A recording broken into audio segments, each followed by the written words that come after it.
Nick, here it is. We're finally kicking off this new series, a partnership between Essential Partners and Potomac. You've been a phenomenal wealth advisor to a lot of our clients over the last year or so as I've gotten to know you and seen the quality of work that you're doing. And I thought now was a great time to kick off a long-term series that you and I do on everything from tax mitigation, portfolio diversification, you being a California resident and you know a lot about tax mitigation. But more importantly, how to make the decision whether to sell now, sell later. A lot of things that business owners really need to think about as they're planning for their long-term financial health. So today I really wanted to kick off the series talking about one of the things that I deal with on a day-to-day basis. The extreme majority of our clients are faced with heavily inflated asset values, right? Pest control businesses, plumbing businesses, these home services businesses, and we've seen valuations increase dramatically over the last 5 or 6 years, and more acutely during COVID in home services. And so a lot of guys look at it and say, well, I've got a pest control business that should be worth $10 million right now, but it's actually worth 40 or 50 million. It's all I know. Right? I'm not a real estate guy. Like, I've lost money in the stock market. Like, I don't go to the casino. What the hell do I do with my money? And so in my capacity, all I really focus on is what's going on in the market today. I try to conjecture as to where it'll be tomorrow, but as you well know, there's not a lot of clarity on that. But what are some important things that you think about when you work with your clients on making these sorts of decisions? No, I think you touch on some important points there, Paul, because operating a home service business, a pest control business, whatever the case may be, is clearly within the domain or circle of competence, as Warren Buffett likes to say, of these home service business owners, okay? And so when they go to sell, and now all of a sudden they're transitioning from what's a income or business-based mindset to what now is, I have this pile of money, what do I do with that? Because that's clearly out of their expertise. No disrespect, but I can't run a pest control business either, right? And so having advisors not only on the M&A side, but then on the wealth management side to be able to navigate those challenges, I think is critical, okay? And that really starts on the handoff between getting that market-based valuation as well as the market environment from you, and then figuring out, okay, I just got all this information from Paul, now what? What do I do with it? Okay, and that's oftentimes when some of the other more nuanced personal work begins, because what are they going to do with that information? Are they going to go and talk to their spouse? That's complicated, right? Are they going to go talk to their main manager of the business? Might not be the best idea either, considering that's a key operating partner in continuing to run the business. And they're certainly hearing from their future spouse stuff as to what they should do, right? Yeah, absolutely. Yeah, I'm sure a lot of people are coming out of the woodwork at that point, right?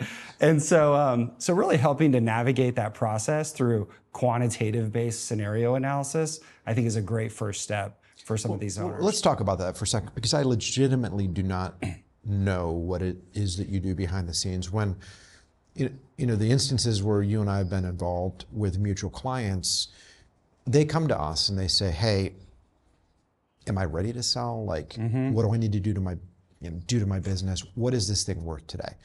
So we build a financial model, we do projections, we really dig into the fundamentals of the business, we assess it versus what's going on out in the market, and we say, okay, John, your business would likely sell for between $40 and $50 million today. That's what it would sell for. And then they have a decision to make where they're like, okay, I'm 42 years old and I could sell for 40 to 50 million bucks. I get this cash, like I don't know anything else. And so what sort of, you, I guess, would take that information that comes from us. Client goes back to you and says, hey, talk to the Potomac guys. They said 40 to 50. That's interesting. Then what happens? I think the first aspect of it, and this gets a little touchy-feely, but I think there's some personal discovery that needs to be done, not only for the owner, but in the dialogue between myself and the owner. And what I mean by that is that who knows what's going on in that person's life? They may be geared up, ready to go another 10 years, okay? And that's clearly going to inform their decision. But then as they start to think about even that path, they wonder, well, if I can sell for 15 times EBITDA today, and historically multiples have been much lower than that, even if I go for 10 more years and then the multiple ends up being 8 or 10 times, what does that mean for the valuation? Because I had this great conversation with Paul about what my business is worth, but we didn't really talk about that, okay? So I can help them with those scenarios to decide, okay, let's model that out in a financial model to understand if you sell today, you get this amount, but 10 years down the road and the multiple compresses, you might sell for X amount, right? And there's many derivations of that because you could go through the scenarios, which we do, and say, let's say you sell 60% of your business, you roll the other 40% with private equity. What does that look like? Are you interested in having a boss? Okay, you seem like a very, opinionated person. Like, do you really want to go make a bunch of acquisitions? Is that in your bailiwick or your skill set? And so just having those personal sort of conversations about their wants, desires, and what they see as their core strengths in running their business, I think are key to coming up with a correct decision. And that's like step one. There's many other, cash flow forecasting and things on a personal level that need to be incorporated later. Well, I think about it from the standpoint of, on the one hand, you have individual shareholder goals and objectives, right? This is a shareholder, let's say I'm a 42-year-old guy, I own a pest control business. What is it that I want to do with my business? What is it that I want to do with my life? What is it, what's the next 20, 30 years look like for me? Yeah. And then on the other side, discreetly, you have the asset. And, the value of that asset is really determined by the market, right? You're selling a stream of cash flow, and the value or the worth of that business is how is the market valuing that stream of cash flow right now today? Yeah. I have no idea how it's going to value it a year from now. I do know how it valued it 5 years ago and 10 years ago and 20 years ago, but it's opaque as to what's going to happen in the future. And over the course of my career, I find that I spend just as much time, if not more, talking to business owners about personal goals and objectives as opposed to the business. I mean, it's pretty easy to say, hey, it's a $50 million business. Here are potential deal structures. Here's what you're going to walk away from. From tax perspective, we can bring all these tax experts in and look at all sorts of stuff, allocation of purchase price. We can figure this down to a science, but they're still left with the fact that this business has been a part of my identity, number one. The extreme majority of the personal relationships that I have in my life stem from this business. They're the center of that I've got 150 universe. employees, and these people are my family and they're my friends. I get separated from that business, things dramatic. It's like a divorce, right? Yeah. A massive life change. But I guess my question to you is, you can do the math. That's the easy part. You can say, hey, 50 million less taxes, we'll put money here, we'll do this here. We have a risk continuum that we can put you on. But what are some of the important discussions that you have with clients with regard to personal, how deep do you dig? And this is really a curiosity question for me. Like, what sort of questions are you asking? Like, pretend I'm the dude. Right? What are you going to ask me? Yeah. So I think it really starts with, like, what are your interests? Like, what do you want to do after this, right? Do you have, a particular hobby that you're passionate about? Do you have, a child or set of children? Let's do me for a second, right? Okay. Yeah. I've got no children. My hobbies in a lot of ways are my business, right? I mean, I love what I do. I do it all of the time. I've gotten extremely good at it. I collect watches. I, on occasion, get involved in random skiing and this, that, or the other, but I haven't done a whole lot of that. I love to travel. Yeah. I travel internationally at every opportunity I get. I will pop into Seoul, South Korea for dinner, right? So I love that sort of stuff. So the problem that I have, Nick, is like, I sell this business. I just can't, look, I can travel now. So what do I do?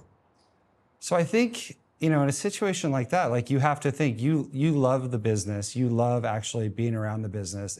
It's what you know, right? You're not going to go out or, if we're actually role playing this, do you want to go out and start another business after you monetize this business in a transaction, given where multiples are and the valuation that you've been provided by Paul? Well, I guess for me personally, I actually love the idea of starting something differently. Yeah. And I think my business is an advisory firm. And unfortunately, I haven't experienced the same asset price inflation as a pest control operator. All of my returns from my business come in current pay, current income, as opposed to capital appreciation. But I think, if I own a guttering company or a roofing company or a pest control company, one of the things that would definitely be at the top of my mind right now is relative valuation, from the standpoint of, if these businesses historically traded at 5 to 7 times EBITDA, and now they're somewhere between 12 and 20, right? That's a 200 to 400% appreciation in absolute terms. Yes. So my question would always be, okay, if I've hit a peak now, from a valuation perspective, these things are not going up, right? There's nowhere for them to go. I mean, implicitly they're yielding, they're 5% yielding. The multiples at which they sell imply that there's a 5% return. And I can get 5% return on government paper with a whole lot less risk. So inevitably, they may plateau for a while, but there's nowhere to go but down. And so a lot of the conversations I have with my clients is like, okay, if you're interested in another line of business, or you're interested in investment opportunities, and you actually are able to exit at the top, there has to be ways that you could take that money and redeploy it into asset classes that will likely appreciate while pest and lawn and everything else is going down. And so when I come to you and I say, I'm going to have $50 million, forget about what I want to do for a second. What sort of advice do you give me on how do I deploy that into, whether it's public asset classes, private, like how do you think about that? Yeah, no, that's a great question. So one thing that comes to mind that's a bit paradoxical, in my opinion, is that you could sell that pest control business now in the private markets at, let's say it was a 5% yield, as you point out. You can actually go out and buy rentokil for a far cheaper valuation. So you're buying a far less risky enterprise, even if it doesn't feel as risky because you're in control of your pest control business, but you're buying a far more diversified and less risky cash flow stream by just going out and diversifying into rentokil, for instance, right? As a bit of an aside. But the first thing that we really do with owners when they sell their business is start slow, okay? So forget FOPO or FOMO, forget FOPO, which is really like, I don't even know what that is. FOPO is a new one, fear of other people's opinions. Okay. You're over there, you're seeing like your neighbors making a bunch of money. That would be a bit of FOMO, but then FOPO is like, why does my neighbor think I'm so conservative sitting in short-term government paper earning 5.25% or whatnot, right? So throw all that stuff out the window, because this is a highly emotional transition, as you've pointed out, okay? So then where we go from there and really digesting those emotional components is coming up with a concrete plan that's backed by institutional discipline. And what I mean by that is a concrete statement of investment policy, to where you really outline the goals and objectives of this particular person, of this family, et cetera, in order to be in alignment on what those goals look like and how the money's going to be invested, all right? And so that really ends with an asset allocation mix. And in my opinion, the best way to manage that is to do so where you can reduce volatility and increase peace of mind by having diversification to what I call the core 4 economic environments. And over time, if you can do that, you can generate nearly as good a return as equities with 55, 60% of the volatility, which for someone who is not comfortable with the financial markets and is comfortable running a private operation, that's typically a very appealing scenario, in that the markets are foreign, stocks go up and down, they can swing wildly, 20%, 30% down. We've experienced, many of these episodes in our lifetime, right? Yep. Since the 99 tech bubble. And so it's really coming up with a well thought out plan and having those diversification benefits in place to increase the peace of mind. So that's some of the main components of what we try to do initially, okay? But back to your earlier question, I think it's also important, given a particular owner's wants and needs about their personal activities, to think about their core competence and think about their lifestyle and their former ownership of a business and say, hey, what do you want to do? Is there, a business in an adjacent industry, assuming you have a non-compete, that you might want to make some investments in? Maybe there's, folks that you've worked with over the course of the years that want to start up their own business. Is there an opportunity there for you to mentor folks and to get involved financially in their business as an outlet and as another activity without the intensity and the dedication that they've had over the past however many years building their business? But what do you say to the guy who, we were at Seth's energy conference in Tampa, and I had a cup of coffee with a guy who, based on back of the napkin, probably has a $20 million business. That's probably what he would sell it for today. He's got nothing else. Yeah. And he's got a mortgage on his house. Like, he's literally dumped everything he has into this thing. I mean, he is all in.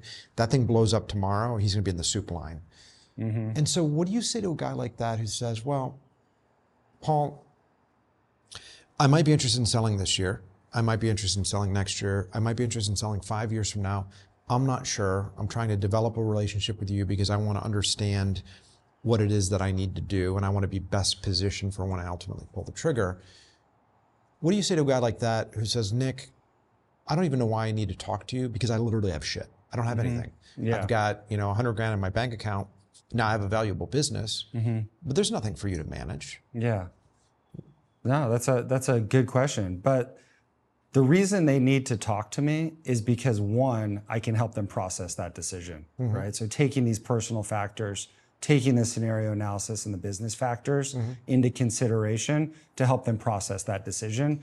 Because I don't know about you, but I think a lot of folks that I've spoken to, they have information and they have ideas going and bubbling around in their head, and they never put pen to paper on what that actually looks like, right? So they hear about risk, right? And they don't necessarily put down, okay, if I sell now, I can get 15 times EBITDA. But if I sell in 2 years and the multiple's 10 times EBITDA, what does that actually look like? What does that actually look like, right? Like, you say I'm getting 20 million now. Does that mean I'm getting 10? Does that mean I'm getting 15? Right? Because it's not quantitatively based. And so by making it that way, it just crystallizes, what risks they're actually taking under different circumstances or scenarios, okay? And then I also ask questions to help them understand, all right, your business is X revenue right now, and there's a certain types of skills that you had to deploy in order to get to that level. And you've done great. You got your business to that level. Most people don't do that. But are those the same skills that are going to take you to 10 million in revenue, to 30 million in revenue? Because if you hold on to this business for 10 years, like you say you're going to need to deploy those skills. And so who are you hiring? How are you developing yourself and your team in order to do that? And I think that point typically raises some eyebrows and opens people's eyes to, like, yeah, that's true. Like, my current market can't absorb that type of growth. Like, I can't get to that level of route density where I operate. So I'm gonna have to open 2 new branch locations. Do I wanna do that? What does that mean for the time I'm going to be able to spend with my wife and my kids if I do that, right? So just having those personal conversations, I think, puts some specificity around it, and also helps them understand, I guess, some of the personal dynamics created there within. Well, Nick, I am super excited to really finally be able to sit down and do these with you. And I'm looking forward to doing this for the months and years ahead because you do provide a ton of value to our clients. I've got a topic that I want to discuss with you. So let's take it to the next episode. Sounds great.